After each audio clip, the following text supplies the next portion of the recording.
రాజు weds Rambai. Content ఉన్నోడికి కటౌట్తో పని లేదన్నట్లు దర్శకుడు బోస్ అలియాస్ సాయిలు కాంపాటి మట్టిలో మాణిక్యం. ఖమ్మం నుంచి వచ్చిన బోస్ మంచి కంటెంట్ ఉన్న రచయిత, దర్శకుడు.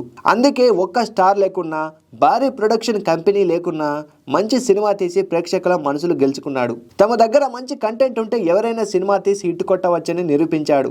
వాస్తవ సంఘటనల ఆధారంగా తెరకెక్కిన ఈ లవ్ స్టోరీ ఆడియన్స్ ని మెప్పించి సాలిడ్ కలెక్షన్స్ సాధిస్తోంది. కలెక్షన్సే కాదు, ప్రేక్షకుల మనసులు గెలుచుకుంటూనే విమర్శకుల ప్రశంసలు దక్కించుకుంటోంది. 1.5 కోటి బడ్జెట్ తో తీసిన ఈ మూవీ ఇప్పటికే మౌత్ టాక్ తోనే దాదాపు 10 కోట్ల వరకు కలెక్షన్లు రాబట్టింది. సినిమాకు నెగిటివ్ టాక్ వస్తే అమీర్పేట్ లో డ్రాయర్ తో తిరుగుతాని శపథం చేశాడంటే బోస్ కి తన కంటెంట్ మీద ఎంత నమ్మకం ఉందో అర్థం చేసుకోవచ్చు.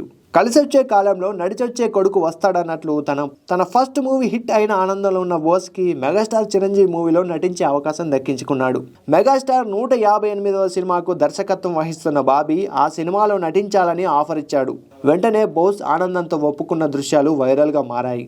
దర్శకుడు బోస్ కి ఆల్ ది బెస్ట్. ఈ వీడియో నచ్చితే ఒక్క లైక్ కొట్టండి. కింది స్థాయి నుంచి దర్శకుడిగా మారిన బోస్ గురించి మీ అభిప్రాయం ఏంటి? కమెంట్ చేయండి. ఇలాంటి ఇంట్రెస్టింగ్ స్టోరీస్ కోసం మా ఛానల్ని సబ్స్క్రైబ్ చేయండి.